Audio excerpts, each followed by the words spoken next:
আজ আমরা ফিরে যাচ্ছি কলকাতা। তার আগে আমরা এখন সেলিব্রেট করব আমার বাবার বার্থডে। সকাল সকাল সবাই রেডি হয়ে পড়েছি, আর এদিকে কেকও নিয়ে চলে এসেছি। এবার হবে কেক কাটিং। আর সারপ্রাইজিংলি আরেকটা কথা জানতে পারলাম যে আজ কিন্তু আমার বড় পিসেমশাইরও বার্থডে, তাই একসাথেই জন্মদিনটা সেলিব্রেট করা হচ্ছে।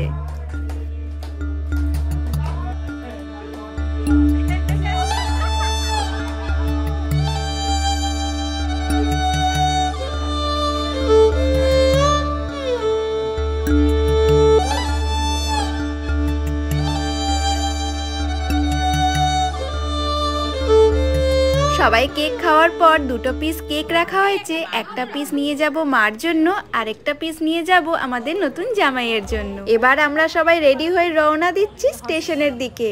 দুপুর 3টের সময় আমাদের ট্রেন আছে। স্টেশনে আমরা পৌঁছে গেছি, আর এই ওভারব্রিজটায় আমরা এখন দাঁড়িয়ে আছি, অপেক্ষা করছি বোন আর বোনের বর আসছে। ওদেরকে নিতে গেছে আমার মেসো আর এক আঙ্কেল। ওদের সবার জন্যই আমরা এখন দাঁড়িয়ে অপেক্ষা করছি, সাথে দারুণ জমিয়ে আড্ডাও মারছি। এই যে আড্ডা মারতে মারতেই কিন্তু চলে এসছে ওরা। ট্রেনে উঠে লাগেজ সেট করার পর আমি আর আন্টি নেমে পড়েছি চা খেতে। দুজনে মিলে আগে চাটা খেয়ে নিলাম, আর তারপর বাকিদের জন্য নিয়ে গেলাম। বোন যেহেতু কেক খায় না, তাই ওর জন্য একটা চকলেট আনা হয়েছে।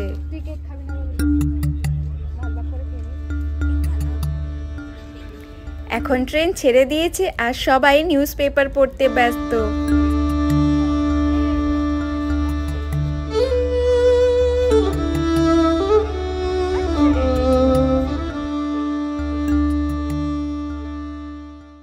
কিছুক্ষণ সময় কাটানোর পর চলে এলো কিছু স্ন্যাক্স।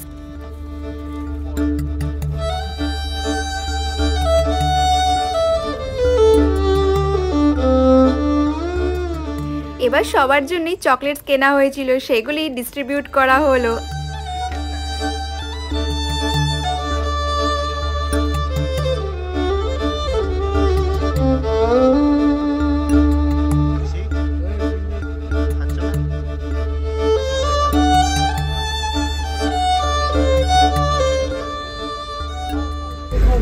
আঙ্কেল খাচ্ছে, দাদা ঠিক করে খাবেন, ভুল ত্রুটি হলে ক্ষমা করবেন। সব রান্না আমি নিজে করেছি।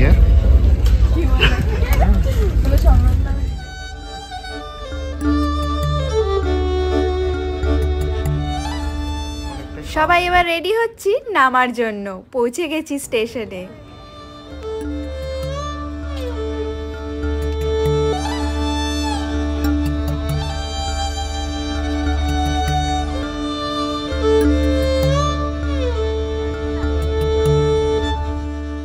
অবশেষে আমরা বাড়ি পৌঁছালাম, আর এখন হবে বনুর কিছু নিয়ম, তাই গাড়ি থেকে পুরো রেডি হয়ে নামছে।